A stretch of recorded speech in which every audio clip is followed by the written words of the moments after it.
पाठ 6 परोपकारी शतपत्र।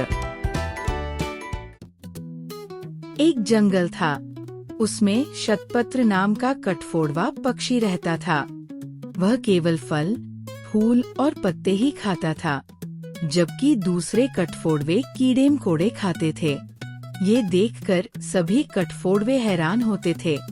एक दिन एक कठफोड़वे ने शतपत्र से कहा, अरे शतपत्र, तुम कठफोड़वा होकर भी कीड़े मकोड़े क्यों नहीं खाते?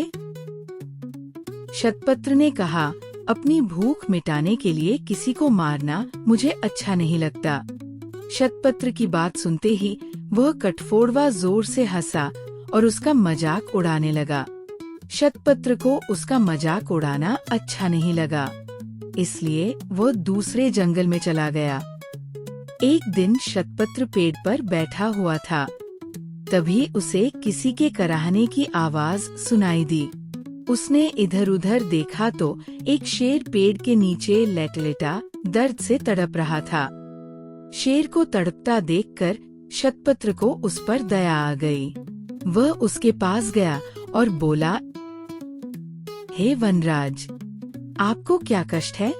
आप इस प्रकार क्यों कराह रहे हैं?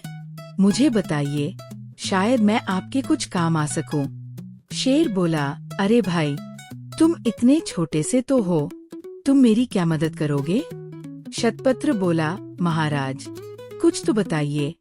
शेर ने कहा, कल शाम को मुझे बहुत तेज भूख लगी थी।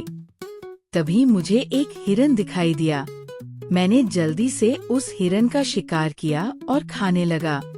जल्दी जल्दी में मैंने मांस के साथ साथ हड्डी का टुकड़ा भी खा लिया। वही हड्डी का टुकड़ा मेरे गले में फंस गया है। न वो अंदर जा रहा है, न बाहर निकल रहा है। उसी के कारण मैं दर्द से तड़प रहा हूँ। शेर की बातें सुनकर शतपत्र सोच में पड़ गया। सोचते सोचते उसे एक उपाय सूझा।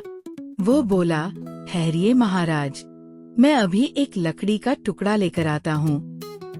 फिर उससे आपके गले में फंसा हड्डी का टुकड़ा बाहर निकाल दूंगा।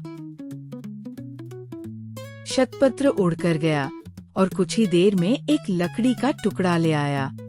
फिर उसने शेर से कहा, महाराज, आप मुंह खोलिए, मैं ये लकड़ी का टुकड़ा आपके दांतों के बीच में फंसा दूंगा और फिर अपनी लंबी चोंच से हड्डी के टुकड़े को निकाल दूंगा। शेर ने शतपत्र की बात मान ली। फिर शतपत्र शेर के मुंह में घुसा और उसने अपनी लंबी चोंच से हड्डी के टुकड़े को निकाल दिया। हड्डी का टुकड़ा बाहर निकलते ही शेर के गले का दर्द ठीक हो गया। शेर ने शतपत्र को धन्यवाद दिया और कहा, शतपत्र, आज तुमने मेरे गले की हड्डी का टुकड़ा निकालकर मुझ पर बहुत उपकार किया है। मैं तुम्हें हमेशा याद रखूंगा। फिर शतपत्र वहाँ से उड़कर चला गया। जानते हो बच्चों, ये शतपत्र बोधिसत्व भगवान बुद्ध थे, जो अपने सभी जन्मों में दयालु, अहिंसक और परोपकारी थे।